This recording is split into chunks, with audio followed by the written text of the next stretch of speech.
Gracias por quedarse, vemos que se quedaron todos y la verdad que no se van a, creo que les va a resultar muy, muy interesante la charla que sigue.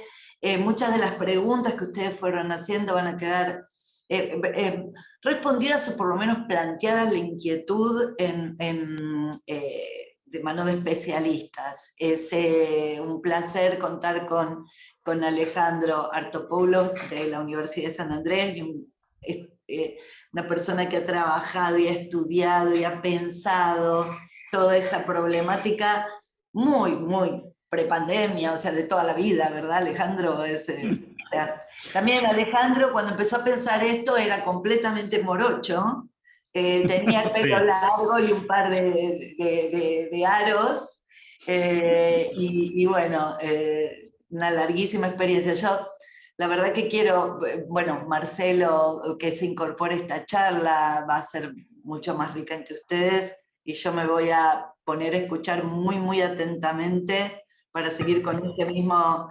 ganas de aprender. Gabriela, aprovecho para agradecer la invitación. La verdad es que es un placer para mí estar acá hoy. Bueno, es una linda craneada en conjunto, como dicen todos mis colaboradores más jovencitos, ¿no? Así que bueno, los dejo y me quedo escuchándolos atentamente. Bueno, gracias, Gabriela. Estamos solos en la madrugada, Alejandro. Bueno, antes de desarrollar esta charla que en un principio fue titulada como una charla íntima, donde yo pensaba, bueno, le voy a preguntar a Yo traje el Alejandro, mate, ¿eh? y yo tengo el café. Digo, bueno, le voy a preguntar qué está viendo en Netflix, de qué cuadro es hincha, qué opina de la ida de Messi al Barcelona, etcétera. Le voy a contar al público asistente que Alejandro es director de investigación y desarrollo del Centro de Innovación Pedagógica en la Universidad de San Andrés, que es doctor en Sociedad de la Información y el Conocimiento en la Universidad Oberta de los Catalanes, estuviste, ¿verdad? Tal cual.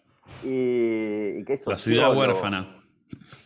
la ciudad huérfana de Messi ahora. Solo de Messi, porque el resto no, cero El huérfano. resto lo tienen todo. Que tenés una maestría en gestión de la tecnología y que sos un fanático de investigar el desarrollo informacional y la inclusión digital en América Latina.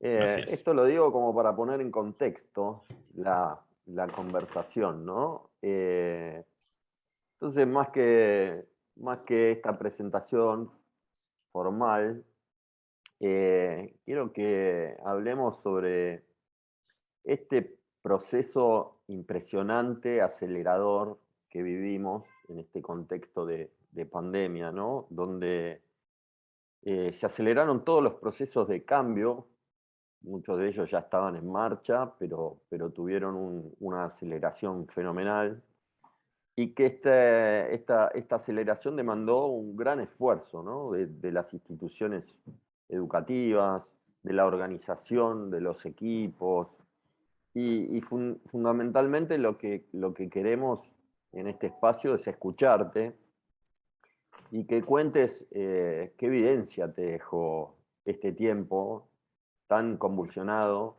este tsunami de cambio, cómo lo viviste, cómo lo vivieron, y qué evidencias nos deja.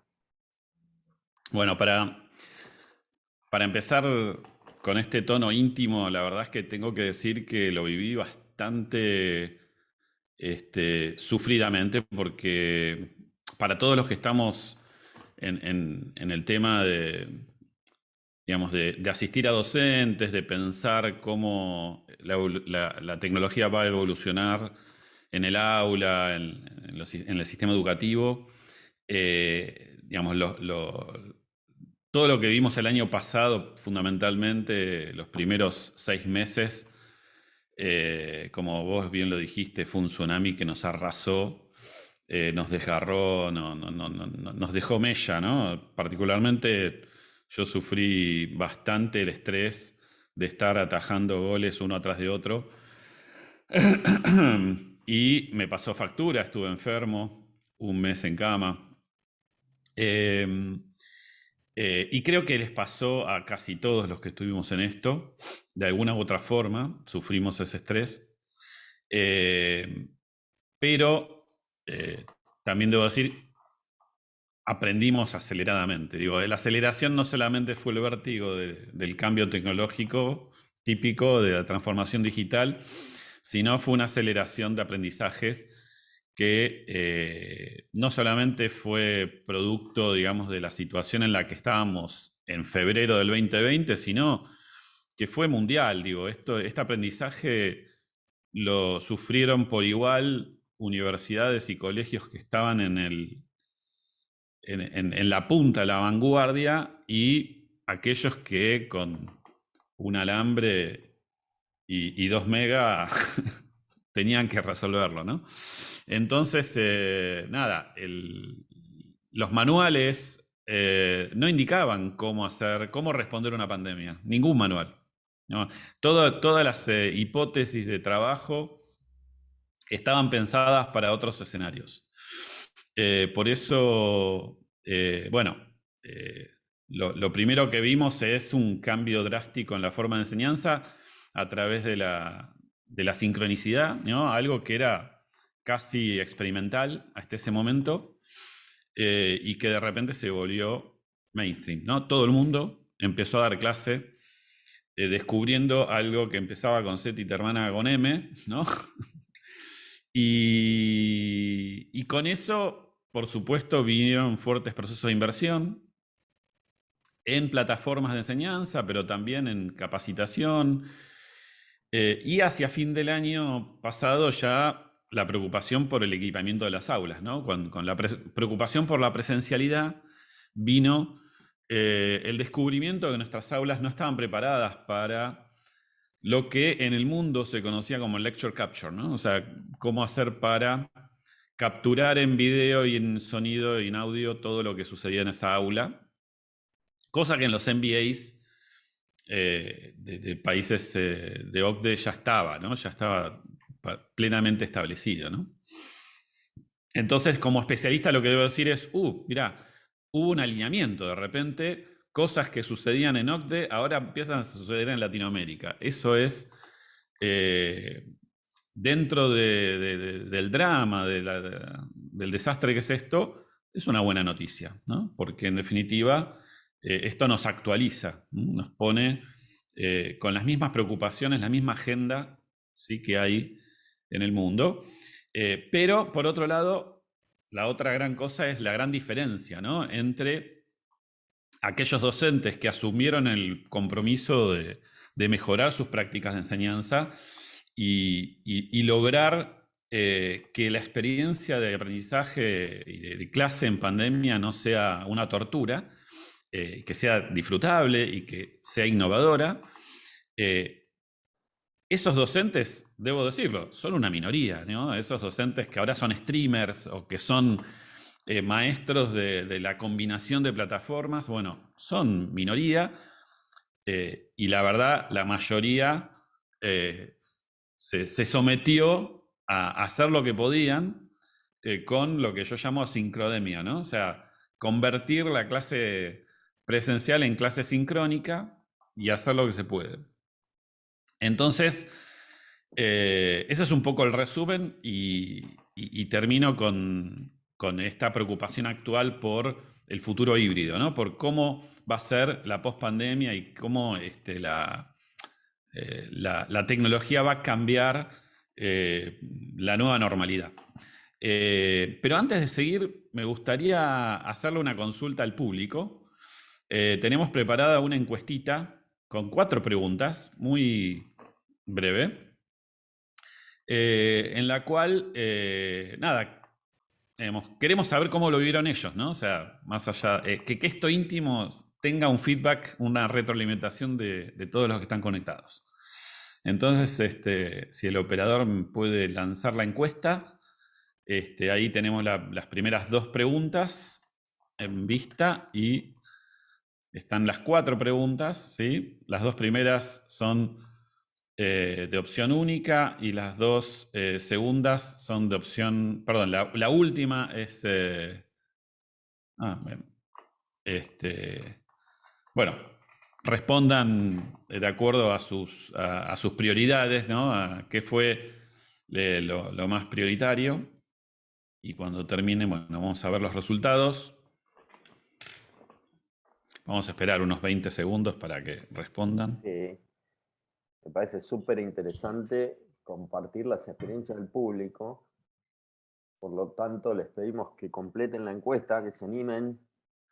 Así podemos recoger evidencia de sus experiencias en pandemia. Sí, acá por mensaje, por chateo, preguntan por las preguntas 3 y 4 que no son de opción múltiple. Bueno, estaba previsto que se fueran de opción múltiple, pero por alguna razón no pudo ser. Respondan la prioridad, como les dije. O lo más importante de eso. Y con eso vamos a tener una tendencia, ¿no? Claro. Quizá lo más relevante que lo pongan como opción. Muy bien, vamos a ver los resultados. Ahí tenemos ver. la primera pregunta. Dice que la mayoría son de nivel universitario, pero también tenemos muchos de educación básica o educación básica más terciario, ¿sí? En total, casi tenemos que el 70% está en ese grupo y un 11% solo secundario. En la segunda tenemos, que esta es muy interesante, ¿no? Digo, ya no es demográfica. En la segunda dice en qué modalidad está funcionando su institución educativa. Y bueno, tenemos un 34 en 100% virtual, un 11 100% presencial y luego en las modalidades intermedias tenemos una mayoría de híbrida, que es 50 y 50, y luego dos en semipresencial y semivirtual, ¿no? O sea, predominantemente presencial con apoyo virtual y viceversa. Ahora las que tuvimos problemas porque no estaban como opción múltiple, bueno, claramente hay una tendencia mayoritaria hacia clases sincrónicas, como venía diciendo, pero también hubo mucha actualización en entornos virtuales de aprendizaje, ¿no? Los clásicos LMS que muchos o los han incorporado o los han actualizado. Y luego tenemos también un porcentaje bastante interesante de espacios de trabajo de producción de contenidos con Google Drive o Office 365. Bueno, luego en la 4, digamos, como ya salieron las noticias, la estrategia de enseñanza que se probó y que es la vedette es el aula invertida, pero también las dinámicas grupales en línea. Esto de la mano de la facilidad de la aplicación de grupos en clases sincrónicas, ¿no? Pero bueno, rúbricas, escritura colaborativa, aprendizaje autónomo, aprendizaje basado en proyectos, bueno, todos tienen algún grado, ¿no?, de incorporación.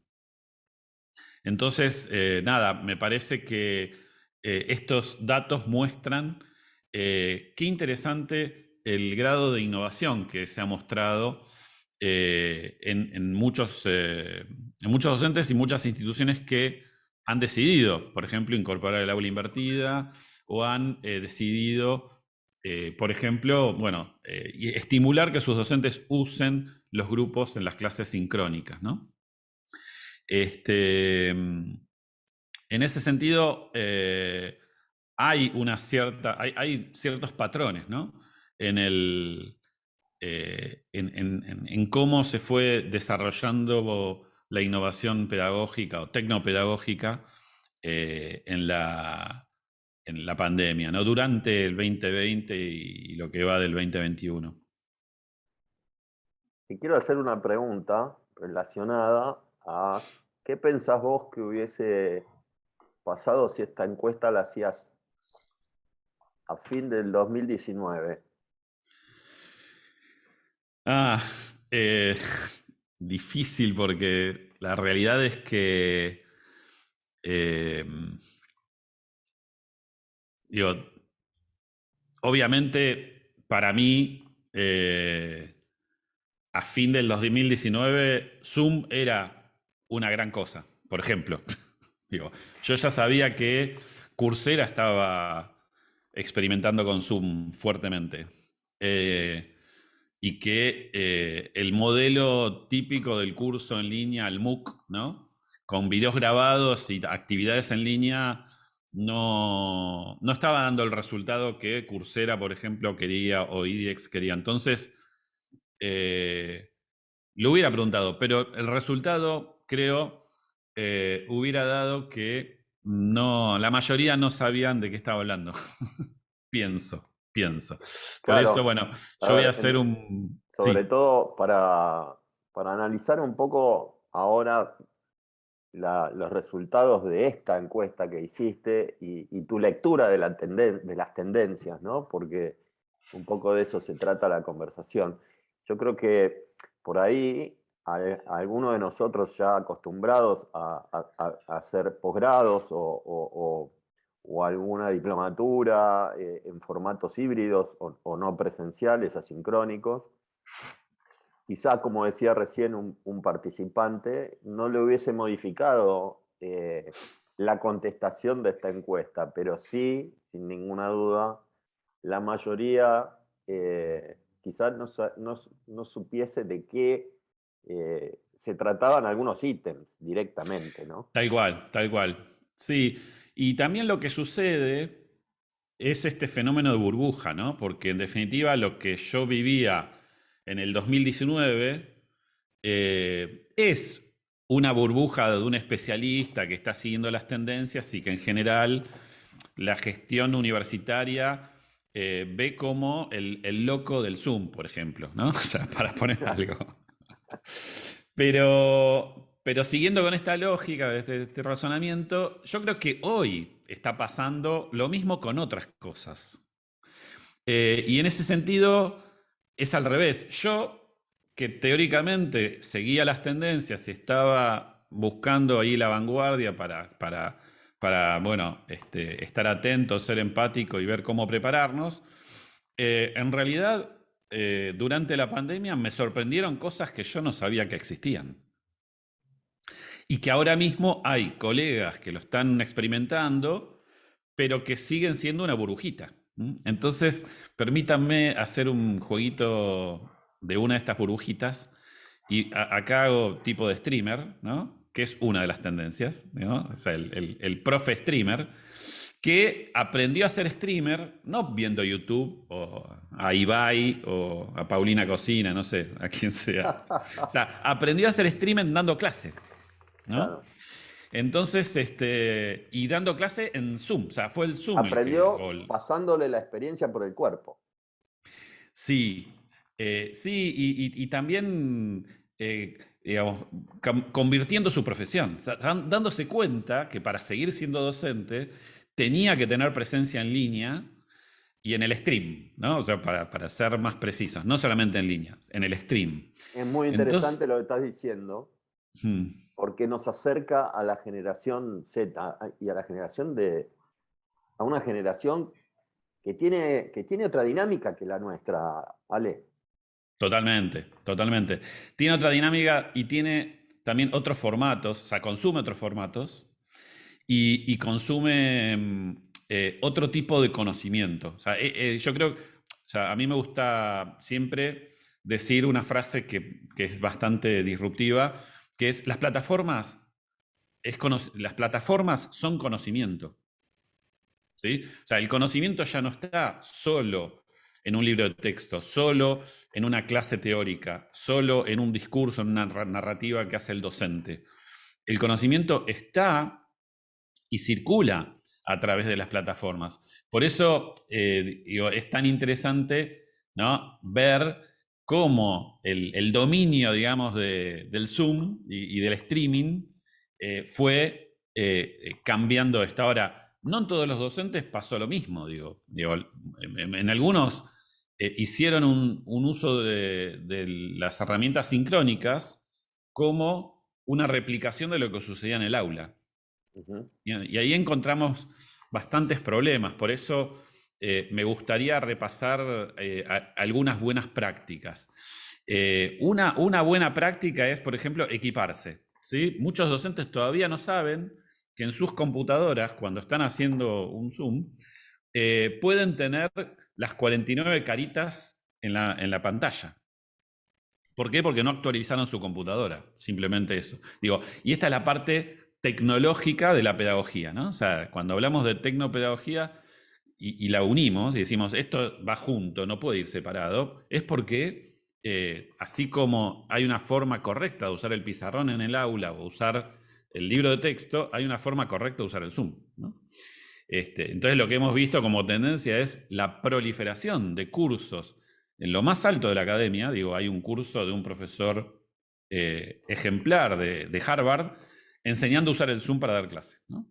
Y esto circuló por todos lados. Hubo, digo, el libro de ese profesor y, bueno, y los cursos de ese profesor realmente. Ahora, fíjense la diferencia entre lo que yo puedo ver sin actualizar mi computadora y lo que puedo ver, ¿no? O sea, la mitad, o sea, 25 contra 49, ¿no? La otra cuestión técnica es el tema del escritorio compartido. Digo, muy pocos profesores han incluido una segunda pantalla para manejar lo que es un streaming o una clase virtual, una clase sincrónica, ¿no? Y esto, hasta ahora estoy hablando de cuestiones solamente técnicas, ¿sí? Ahora sí voy a hablar de algunas cosas pedagógicas. Por ejemplo, algo que ya nombramos, las clases digamos, sincrónicas, donde hay dinámicas grupales, ¿no? Que es una de las grandes hallazgos de las clases sincrónicas.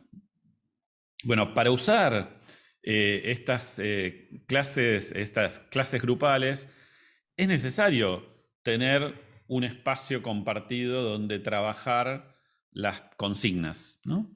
Entonces, uno de los maridajes que se dio como tendencia es unir las clases sincrónicas con herramientas online que no siempre necesariamente son sincrónicas, pueden ser también asincrónicas, como pueden ser los pizarrones colaborativos.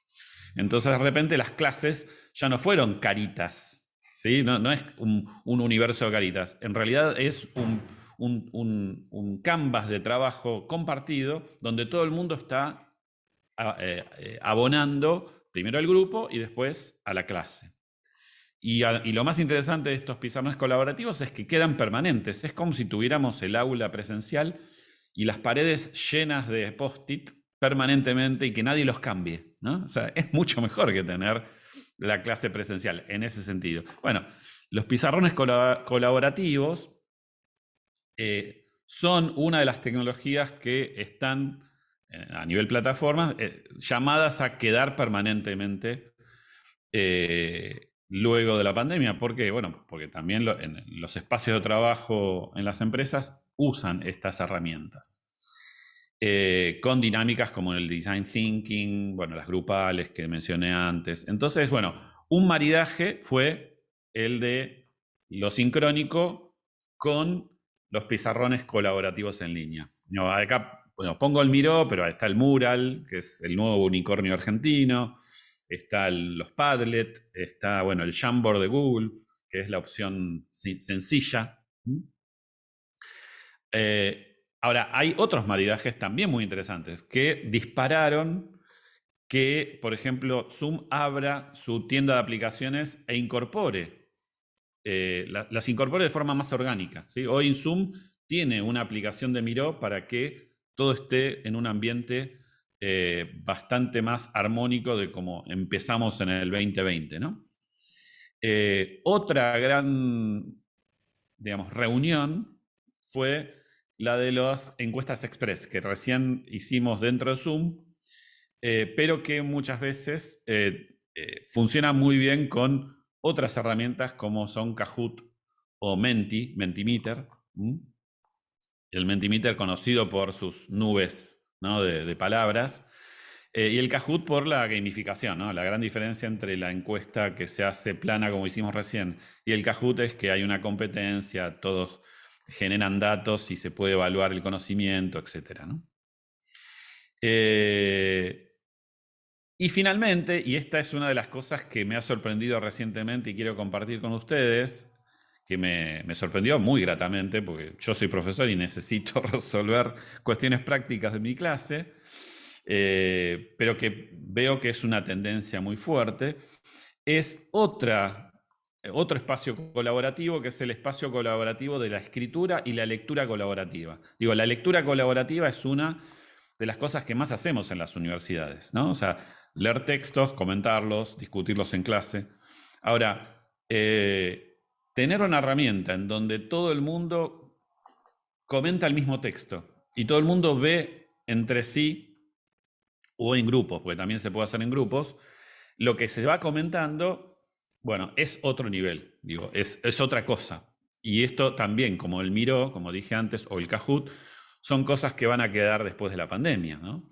De vuelta, la versión compleja es el Perusall, que es una plataforma diseñada por profesores y hoy de acceso libre, que se puede integrar a Moodle, que se puede integrar a Canvas.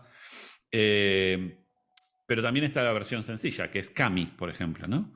Y quizás la sencillísima puede ser, no sé, Google Docs. Entonces, bueno, les muestro cómo se ve esto, cómo es, o sea, el texto en el medio y los comentarios al costado, ¿no? Estas son las tendencias de los maridajes, ¿no? De cómo fue cambiando la gramática, pero se fue integrando a las gramáticas que ya teníamos en el aula presencial. O sea, cómo de repente aparecieron cosas que nosotros hacíamos, digo, trabajos en grupo ya hacíamos en lo presencial y lo hicimos en el Zoom. Leíamos textos y los comentamos y de repente tenemos estas herramientas que no todos han experimentado, por supuesto, son tendencias muy de punta, pero que se ve que van prescribiendo un futuro híbrido del aula, ¿no?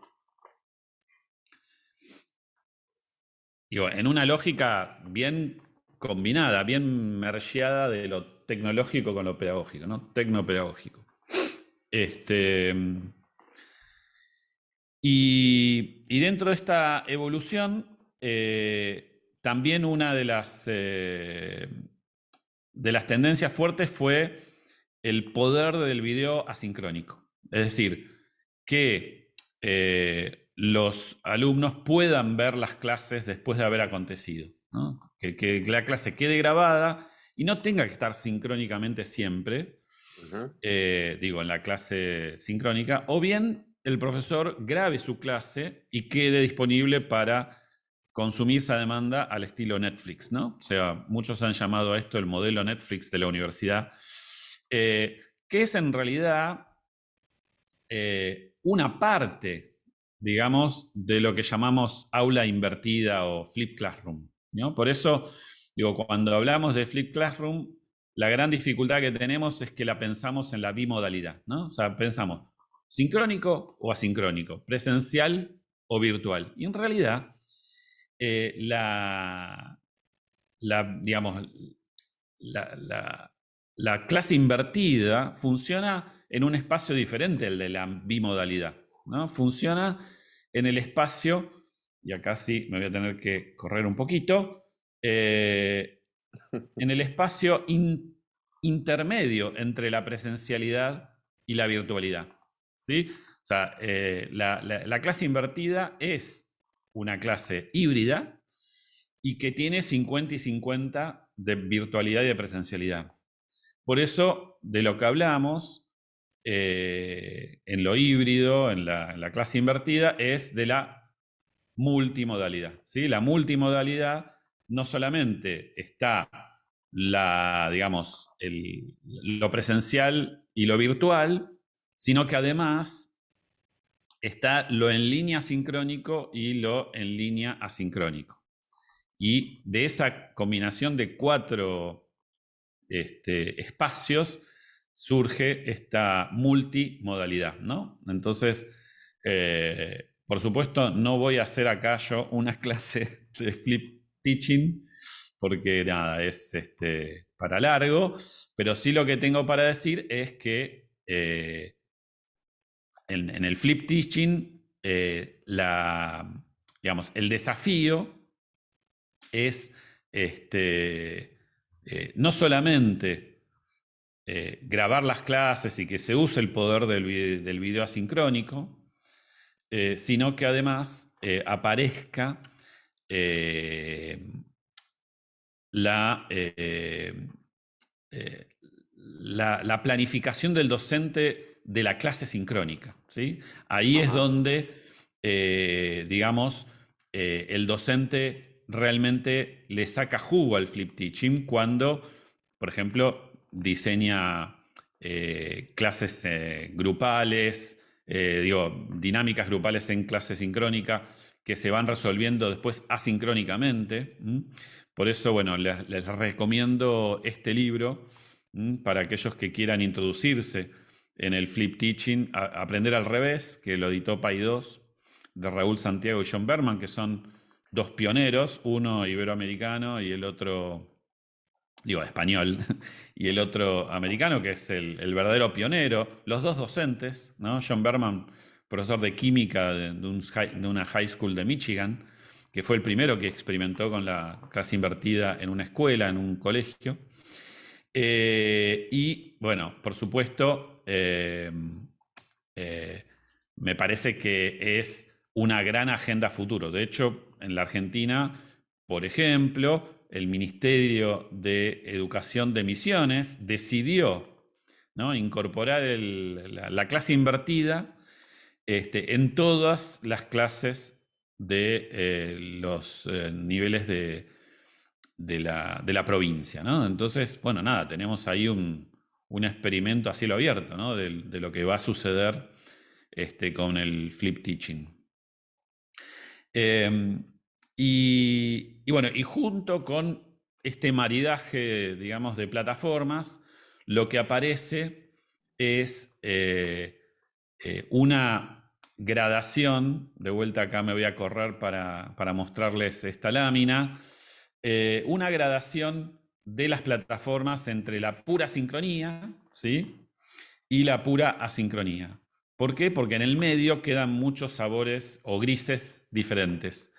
Bueno, el más conocido es el de las plataformas de enseñanza o entornos virtuales de aprendizaje, como Moodle, como Classroom, en donde hay lo que llamamos una asincronía coordinada o una sincronía instantánea, dependiendo de cuán coordinada esté. En general, si nos manejamos solo en entornos de PC o de computadora y a través del email, bueno, tiende a ser más coordinada que instantánea. Cuando se incorporan plataformas de colaboración como Microsoft Teams, o puede ser Google Workspace con el Google Chat, o inclusive Slack, que ha sido una de las tendencias de incorporación en universidades, bueno, ahí tenemos más instantaneidad, ¿no? O sea, tenemos más cercanía. Y entre la instantaneidad y la sincronía 100%, tenemos esta sincronía colaborativa que mencionaba antes, de la colaboración, del Miro, del Google Docs, etcétera, bueno, de las plataformas de lectura en línea, etcétera. Entonces, digo, en este sentido, hay un desafío hacia futuro para las universidades y los colegios para migrar de la comunicación por mail a la comunicación push por mensajes en teléfonos móviles, por ejemplo, ¿no? Eso todavía, hay una minoría de colegios secundarios que ya lo han incorporado, pero en la mayoría de las universidades, por ejemplo, todavía estamos en camino de lograrlo, ¿no? Y por otro lado, la otra cuestión es que una vez que incorporamos eso, incorporamos la gramática de la nube, de la colaboración del Miro, de la lectura colaborativa, que son que es el lenguaje que se usa en las redes sociales, ¿no? El Twitter, el Instagram, etcétera, en trabajos en línea que hacemos en estas plataformas, ¿no? Inclusive en un Google Doc, ¿no? En donde hacemos un comentario y podemos etiquetar a un colega, a un compañero, o podemos poner un emoji en un chateo, tipo Slack, etcétera, etcétera. Digo, la última frontera que tenemos por delante quizás es incorporar esta gramática que es bien tecnopedagógica, ¿no?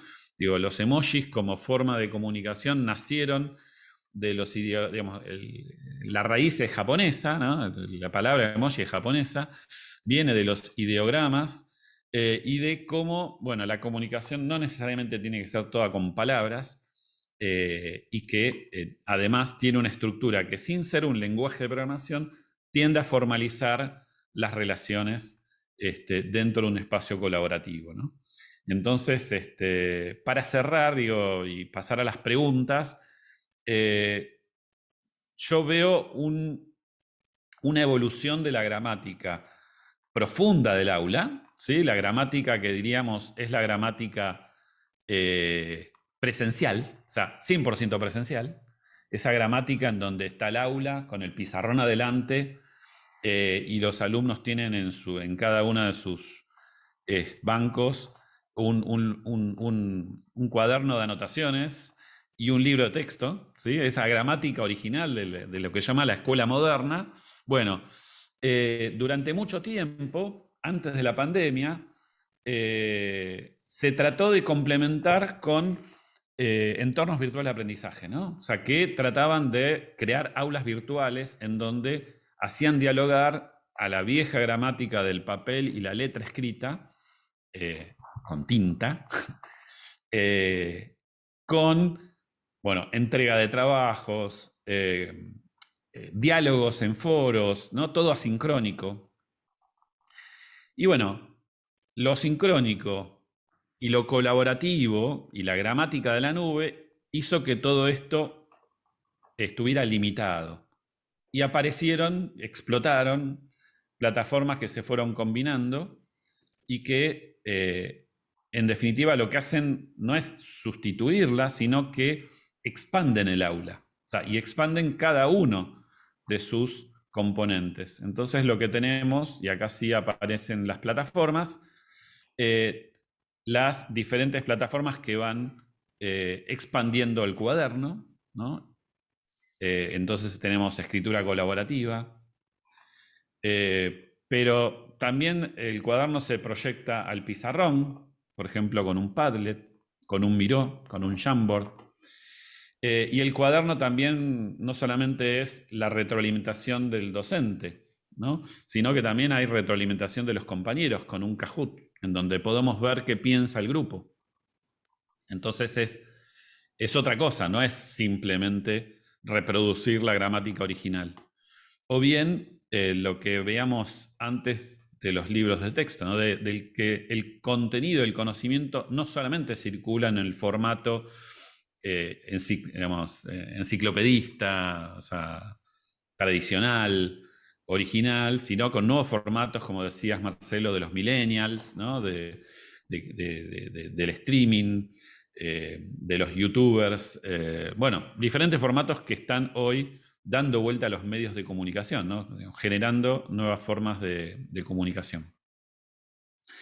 Bueno, yo creo que estoy para hacer una pausa y pasar algunas preguntas, si te parece. Mira, te voy a trasladar una inquietud de Fernando Barrionuevo, acá en el chat, que nos dice que adhiere a esto que decís, de la gramática original del aula, de ese modelo que hablábamos verticalista, ¿no? De ese conocimiento que se impartía desde la tarima, que esto resulta obsoleto, ¿no? Para la capacidad de aprendizaje 360 que proponen las metodologías de hoy.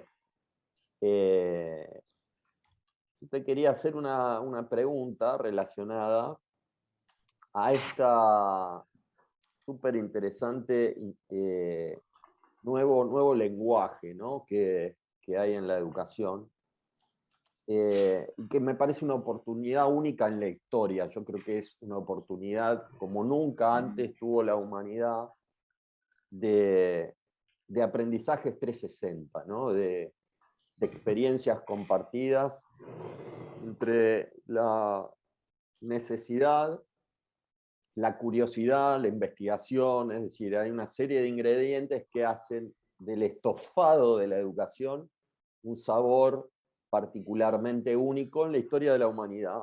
A mi juicio, no sé si estamos viendo todos esta oportunidad. Yo creo que algunos nos entusiasmamos más, otros nos entusiasmamos desde antes, y muchos otros se han entusiasmado ahora, y que en el abismo de lo novedoso, en el abismo de la incertidumbre que nos atravesó a todos por esta pandemia del COVID-19, hoy vemos como ese amanecer que surge luego de una tormenta, ¿no? Y ese cielo clareando nos hace ver, creo, una oportunidad inmejorable para la región, que tiene un capital humano muy valioso, aunque sí otras orfandades, ¿no? Pero cuando hablamos de una tecnopedagogía permanente, yo me ilusiono muchísimo. A tu juicio, ¿cuáles son los desafíos máximos que implica la inclusión de ecosistemas de aprendizaje para empoderar los equipos de trabajo en las organizaciones educativas? Bueno, yo creo que hay desafíos que las instituciones educativas tienen que afrontar hoy,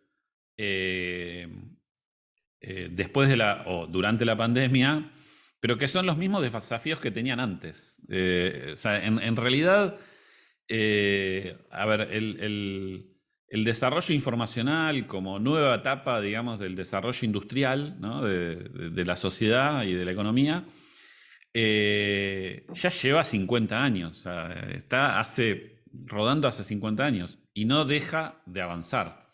Entonces, la pregunta es qué tenemos que hacer diferente de lo que venimos haciendo. Y yo creo que muchas veces los equipos directivos en las instituciones educativas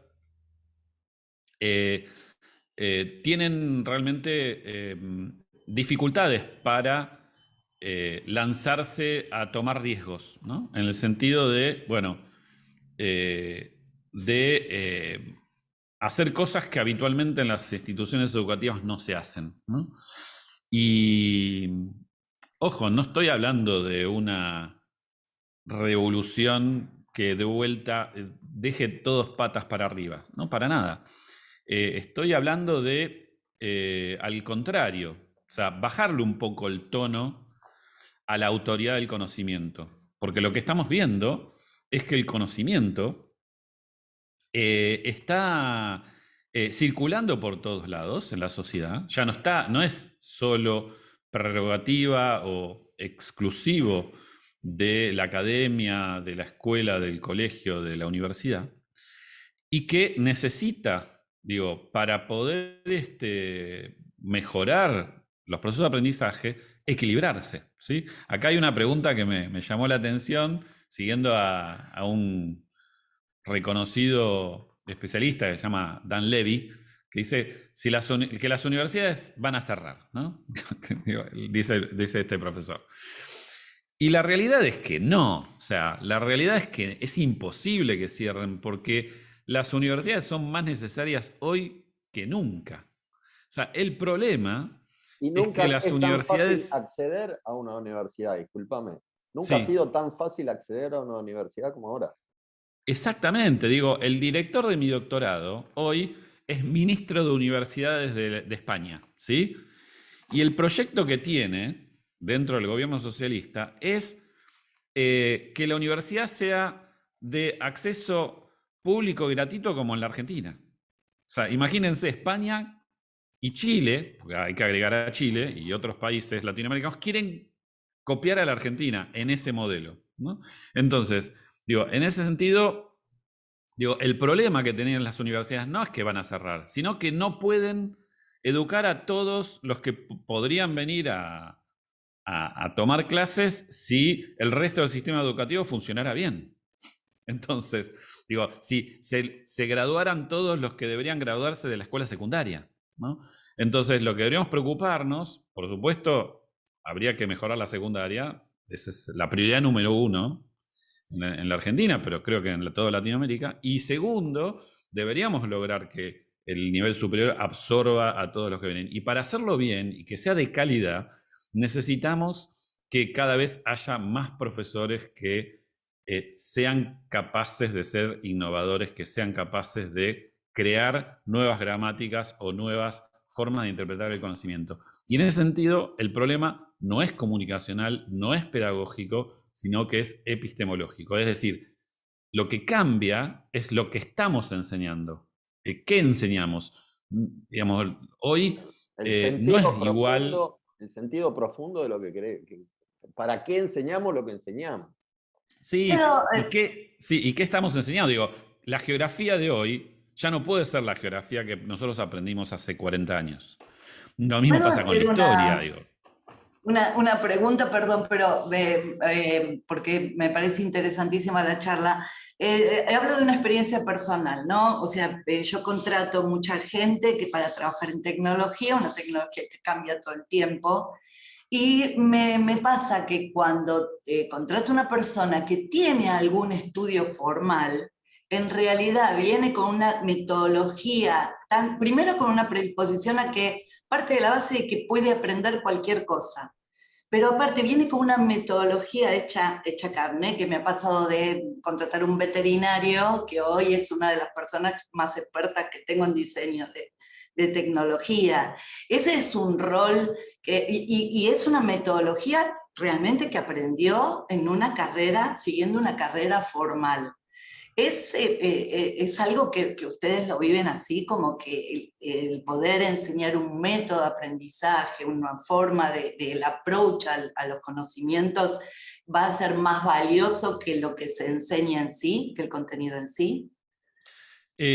Yo tengo la convicción de que lo que estaba, a lo que apuntaba y lo que pienso es, primero que el contenido cambió, ¿sí? Y como cambió, digamos, los docentes tienen que actualizarse en lo que están enseñando, no cómo lo enseñan, ¿sí? Por eso estoy de acuerdo con vos, Gabriela. Digo, pienso que lo prioritario es qué es lo que está enseñando. Ahora, el problema es que la mayoría de los docentes sigue dando lo que daba sin cambios. Y cuando vos vas y le decís, ojo, mirá que la inteligencia artificial te cambió tu disciplina. Y que aparte tu disciplina ahora ya no es tu disciplina porque la tenés que compartir con otro profesor de otra disciplina y la tenés que mergear para poder darla bien. Digo, esto es lo que está pasando en España, ¿no? En España están mezclando asignaturas, así como lo hicieron en Finlandia hace ya por lo menos 6 años.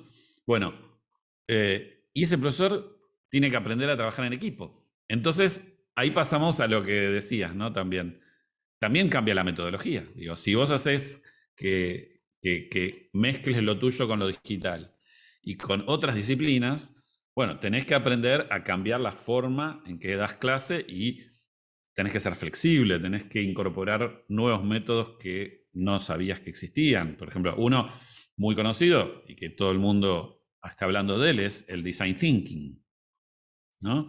Entonces, bueno, de alguna forma es una experiencia colectiva esto que estoy, es un ejemplo bastante conocido. Y otra pregunta que tenía es que, a ver, yo veo, ¿no? Que cuando voy a las instituciones tienen que ocuparse de técnicas pedagógicas, del conocimiento en sí, del cambio de conocimiento. ¿Qué rol podríamos ocupar nosotros en acercarles la información de qué herramientas van cambiando? Porque todos no llegan a hacer, ¿no? El tiempo material no es posible.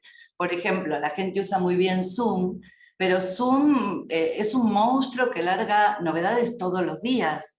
¿Cómo llega un docente a poder hacer todo lo que tiene que hacer y aparte enterarse de que esas nuevas herramientas las tiene disponibles? Muchas son gratuitas, ¿no? O sea, no es una...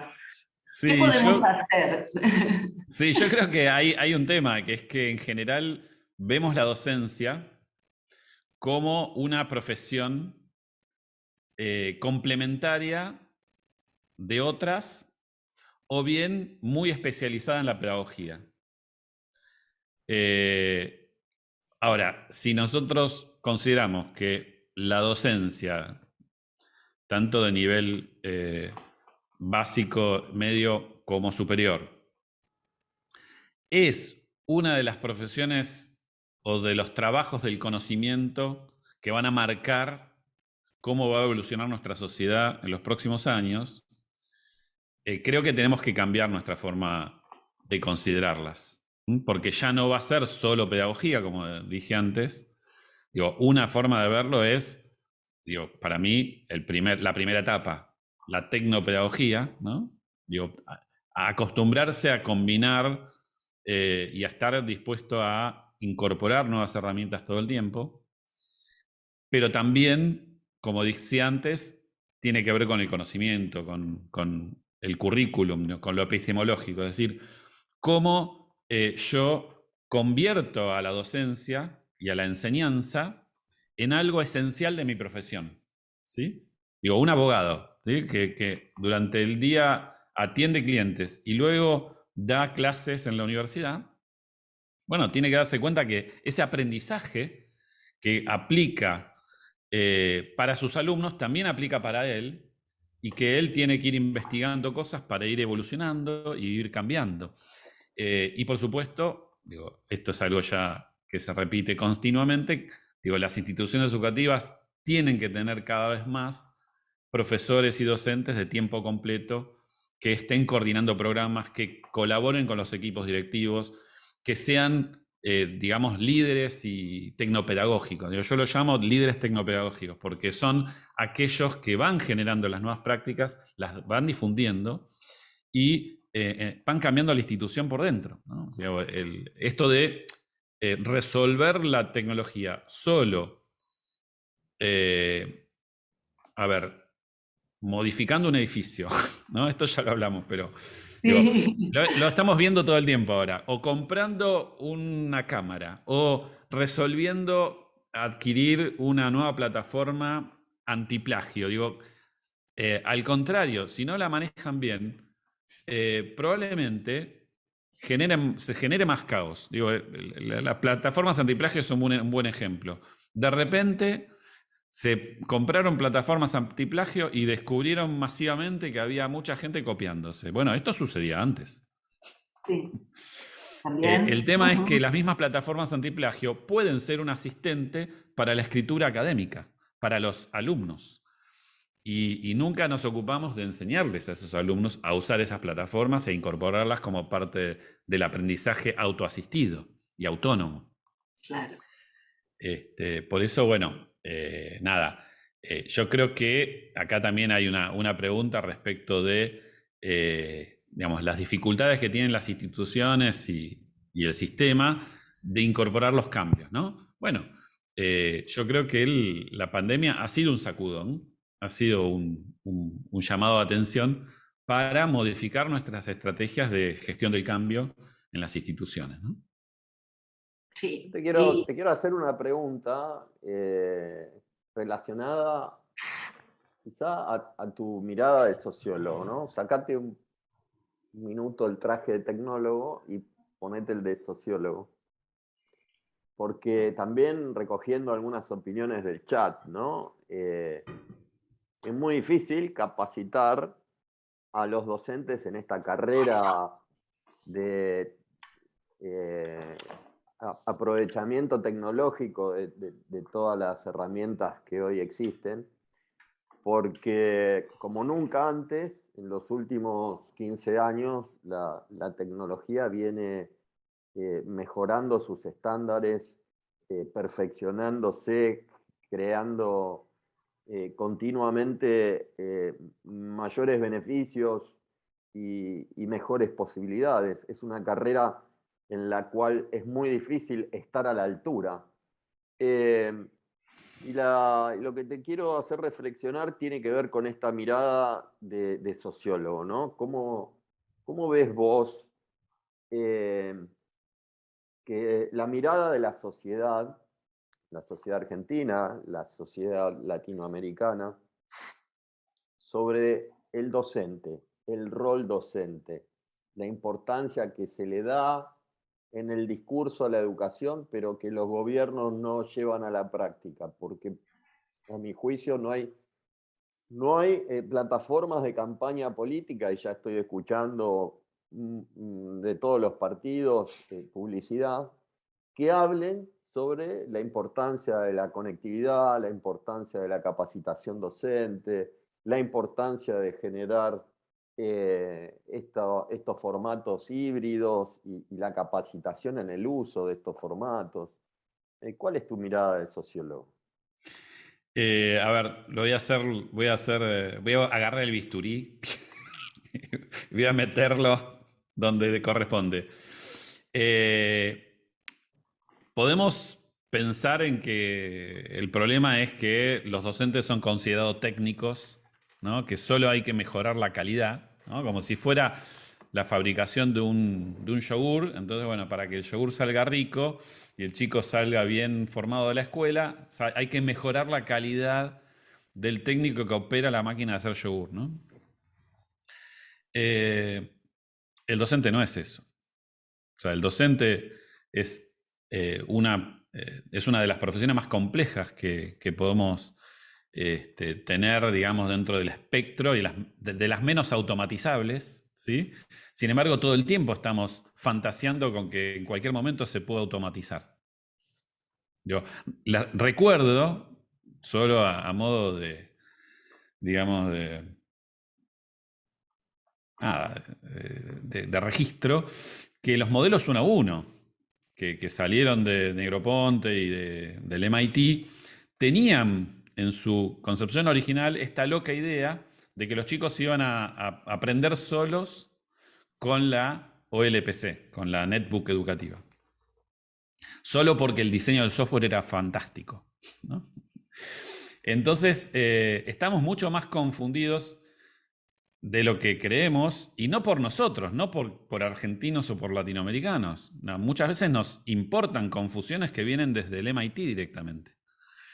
Entonces, en ese sentido, creo que, bueno, ahí sí voy a agarrar el bisturí. El problema está en los equipos directivos de las instituciones, que tienen esta mirada negropontiana de que te compro, ¿no? Te compro el paquete tecnológico, te lo aplico y el docente solo tiene que aplicarlo, ¿no?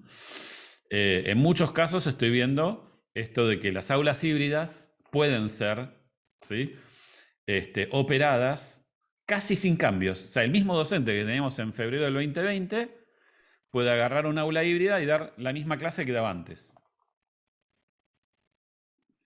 Estamos complicados porque en realidad no, es mucho más que el aula híbrida. Digo, aparte del aula híbrida, que hoy es la necesidad de las instituciones, tenemos un gran proyecto de educación digital donde está la programación, donde está la necesidad de incorporar blockchain, inteligencia artificial, machine learning, bueno, pensamiento computacional en una variedad de disciplinas. Y de vuelta, ¿cómo hacemos para que esos docentes se actualicen? ¿Cómo hacemos para que vayan incorporando esto? Bueno, acá Javier, dentro de las preguntas, cita a Simon Papert, ¿sí? Cuando pensamos en, digamos, cómo aplicar la tecnopedagogía para apoyar a estos docentes y cómo generar liderazgo tecnopedagógico en los equipos directivos, no hay mejor figura para inspirarnos que en Simon Papert. O sea, que muchas veces muchos discípulos de Simon Papert han escapado a ese espíritu, ¿no? de seguir insistiendo con el cambio institucional, pero fundamentalmente pensando en la sociedad, como decías, Marcelo, ¿no? O sea, es la sociedad la que tiene que sensibilizarse y antes de meter un tuit, ¿no? Peleando por la mejora de la educación, ¿no? Encendido, que piensen, bueno, ¿qué es lo que debería pasar para que el docente esté mejor y pueda actualizarse, pueda manejar una aula híbrida, pueda enseñar pensamiento computacional? Bueno, tantas cosas que hay que hacer, ¿no? ¿Qué opinas, Gaby, de la reflexión de Ale? Sí, estoy completamente de acuerdo. A mí, y estaba leyendo las preguntas, y la verdad es que nosotros tenemos en la región problemas materiales, de desigualdad social, de tiempos, que hacen que realmente muchos docentes con tremenda vocación no puedan acompañar, porque de verdad es muy complicado. ¿Esto es un problema de nuestra región o es un cambio que tiene que realizarse a nivel global? Porque, bueno, yo he tenido oportunidad de hablar con otras instituciones en Europa, en Estados Unidos, y si bien tienen más dinero, más tiempo, más recursos, la problemática es parecida, ¿no?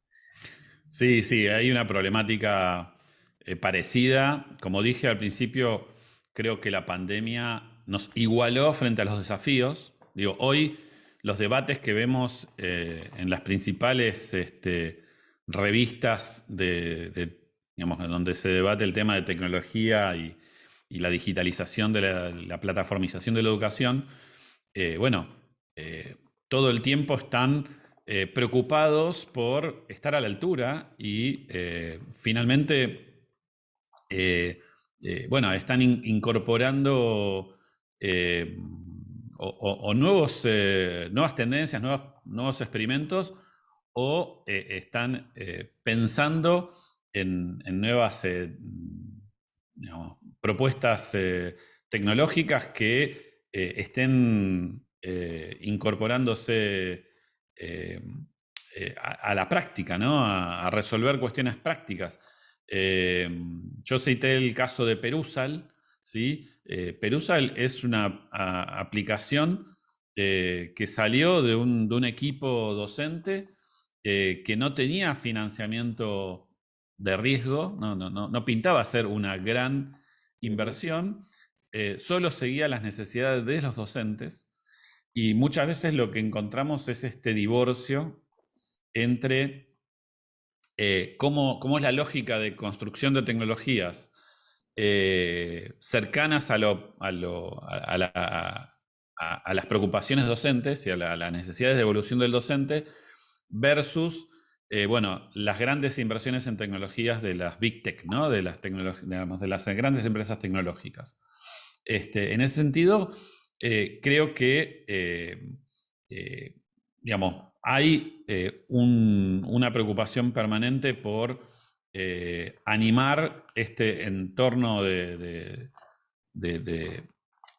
incubación de innovaciones que, bueno, permita que las universidades, que los colegios puedan ir evolucionando, ¿no? Yo creo que hay un replanteo que constantemente está afectando a toda la sociedad en forma transversal. Hoy no solamente estamos pensando en el aula híbrida, por ejemplo, estamos pensando qué va a pasar con el trabajo híbrido, ¿no? ¿Qué va a pasar con los negocios de ladrillos, ¿no? Con el avance del comercio electrónico? En definitiva, esta aceleración tiene nombre y apellido. O sea, tienen cosas que están sucediendo en todos lados, y creo que muchas de las respuestas que se están dando hoy son muy interesantes. Digo, la reciente adquisición, por ejemplo, de EDX, ¿no? Una de las grandes empresas de tecnología en la educación, como 2U, adquirió EDX. Y bueno, todo el mundo se está preguntando, bueno, ¿cómo esto va a cambiar el mundo de las universidades, ¿no? ¿Cómo va a responder la competencia, que es Coursera? ¿Qué es lo que vamos a hacer en Latinoamérica respecto de eso? ¿Cómo están evolucionando todos la virtualización o digitalización de posgrados en línea, ¿sí? Grandes cantidades de universidades en la Argentina están aplicando a Coñao para poner online posgrados que antes estaban presenciales, ¿no? Maestrías fundamentalmente. Digo, estas tendencias nos ponen frente a nuevos desafíos de manejar la misma calidad que hacíamos en presencial en virtual o en online. Y cambian el juego para muchos actores. Por ejemplo, acá Germán pregunta, bueno, ¿cuál es el rol que tienen las editoriales? ¿No? O sea, ¿cómo las editoriales se tienen que actualizar? Bueno, en cada caso hay como respuestas particulares, ¿no? Está visto que el ebook no fue lo que se pensaba cuando fue lanzado el Kindle. O sea, los que les gusta leer en ebook, yo me incluyo, somos un 20%. Al resto del 80% de la gente le gusta seguir leyendo en papel. Ahora, ¿eso hizo que desapareciera el ebook? No, el ebook sigue y, digamos, tiene que, en una realidad híbrida, tiene que convivir el papel con el digital. Lo mismo pasa con la música, lo mismo pasa con el contenido en video. Por eso, digo, uno de los grandes problemas que tenemos es quizás cómo preparamos nuestra cabeza, ¿no? Digamos, seguimos pensando bipolarmente, dicotómicamente, o es virtual, o es presencial, o es en papel, o es en PDF, y Tenemos no necesariamente es un así. pensamiento muy antagónico, ¿no? Muy Sí. bipolar, cuando la evidencia queda de manifiesto. Te lo digo en la experiencia que vivimos en nuestro equipo de trabajo, ¿no? Y te robo un minutito. Por favor. Nosotros Ya está. en febrero de 2020 hicimos una jornada de innovación con invitados del exterior y con personalidades relevantes de la educación. Aquí en Argentina estaba convocado, por ejemplo, Ricardo Castro, que estuvo en el panel anterior, y hablábamos de repensar los espacios, ¿no? Y yo le dije a mi grupo de trabajo, cerremos la oficina, la redacción de la revista, una redacción tradicional, después de 18 o 20 años, como tienen la mayoría de las redacciones de la revista del mundo. Cerremos la oficina. ¿Y dónde vamos a trabajar? Vamos a trabajar, que es lo importante. Tenemos que replantearnos dónde y cómo. Y en vez de seguir haciendo la revista en papel, así bimestralmente, dijimos, vamos a hacer una en papel con lo mejor del año, solo lo mejor del año, pero hagamos más ediciones de la revista digital. Y compartámosla por WhatsApp, compartámosla por distintas plataformas. E incrementamos exponencialmente el número de lectores. Entonces, es un pequeño ejemplo de que replantearnos estos formatos flexibles, estos formatos híbridos, estos formatos donde aprovechemos la oportunidad que nos brindan las plataformas tecnológicas, son fundamentales para potenciar la llegada y los contextos. Tal cual. Bueno, después de estos momentos tan ricos que están llenos de preguntas, respuestas, de cosas que quedan pendientes, evidentemente estamos creando un espacio de diálogo que ojalá siga, vamos a mantener el contacto, los contactos para que podamos seguir trabajando juntos. Le agradezco a todos los que participaron, que no se fue ninguno, se fueron agregando. Bueno, creo que va a ser muy difícil después de estas charlas, que es muy difícil que las charlas de la tarde le empaten a este espacio que fue tan rico, Alejandro, Marcelo, realmente importantísimo. Nosotros, bueno, ahora deberíamos cortar un ratito para que la gente pueda almorzar algo y volver a retomar a las 2 de la tarde con los talleres. Son reuniones que van a ser reuniones, no tipo webinar, donde van a poder consultar, y muchas de las personas en las preguntas, respuestas y en el chat pedían tips, cosas así chiquitas, terrenales, de estas que permiten avanzar, que son las cosas que vamos a ver en la tarde.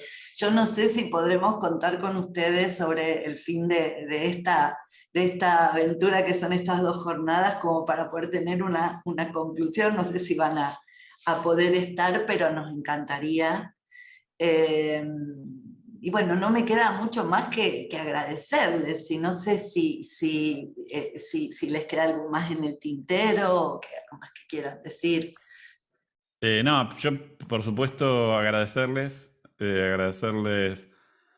bueno, a todo el equipo que armó las jornadas, a Ricardo que me invitó, Gabriela también, y bueno, Marcelo que se prestó a esta charla íntima, y que nos conocimos a medida que fueron pasando los WhatsApp y luego esta charla. Nada, a todos los que mandaron preguntas al Zoom, voy a ver si puedo responderlas en forma escrita. Y un solo mensaje, en particular a Verónica Giles, que dijo, bueno, que está preocupada porque está sola, está, Sí. digamos, tirando del carro sola y que nadie la acompaña en ir construyendo esa realidad híbrida. Primero, no estás sola, ¿sí? Hay mucha gente como vos. Quizás no las conozcas, no tengas personas en tu institución que estén acompañándote, colaborando, apoyándote, pero para eso están estos eventos, para eso están estas redes que vamos armando, para apoyarnos entre nosotros y poder construir estrategias conjuntas que nos permitan ir sosteniendo el cambio necesario. Porque este cambio no es automático, no es que la tecnología nos va a empujar a hacer los cambios. Si no hacemos los cambios, nosotros no creo que nadie los haga por nosotros. Y muchas veces solos tampoco vamos a poder. Entonces necesitamos apoyarnos mutuamente, contarnos secretitos, en ver de qué forma resolver puntualmente, porque cada problema tiene su propia resolución en su propio contexto. Entonces, bueno, sigamos tirando juntos de ese carrito, ¿no? Que es pensar que podemos tener una educación mejor, ¿no? Simplemente eso, y sobrevivir una pandemia, que esto pasa una vez cada siglo, imagínense. Estamos sobreviviendo acá por primera vez, manteniendo nuestras actividades a través de medios digitales que nunca antes había probado. Y te agrego algo, no hay peor pandemia que no atreverse, no hay peor pandemia que no poder inspirar a otro. Así que este pequeño mensaje desde mi parte para este final, ¿no? Primero agradecerte, Alejandro, por todo lo que aprendimos y todo lo que reflexionamos en este espacio que compartimos. A Gabriela por darme la oportunidad de generar este diálogo contigo. Anoté un montón de cosas, me llevo todo eso. Y recuerden que juntos llegamos más lejos y lo hacemos mejor. No están solos. La lucha es salir de la zona de confort, atreverse a inspirar a otro y ser protagonistas del cambio. Elegí ser espectador o ser protagonista del cambio. Ahora a las 2 vamos a tener en esto de atreverse a una atrevida, Silvina Moyano de la UCC, que va a contar su propio proceso. Su propio proceso de meterse en esta problemática con todas las dificultades que encontró y con los aciertos que encontró. Realmente una atrevida muy generosa, así que Verónica es una excelente persona como para que puedas empezar a contactarte y a sentirte un poco más acompañada. Bueno, yo los despido ahora, cerramos este espacio que fue un lujo. Les agradezco tantísimo, muchísimo. Y bueno, espero a los que sé que están, agradezco tanto que estén porque sé que están ocupadísimos. Es una semana crucial en el área educativa. Así que bueno, los espero a los que puedan venir a la tarde, si no, no se olviden de que tienen las salas de reuniones donde pueden coordinar o seguir manejando la agenda para poder acceder a esto. Todo esto queda grabado, pero bueno, el intercambio que hemos tenido es muy rico y siempre está bueno, a pesar de todos los medios digitales, siempre está bueno juntarse. Así que por mi parte les agradezco un montón el estar y seguimos trabajando. Bueno. Hasta luego, buenas tardes. Nos vemos a las 2 de la tarde y muchas gracias.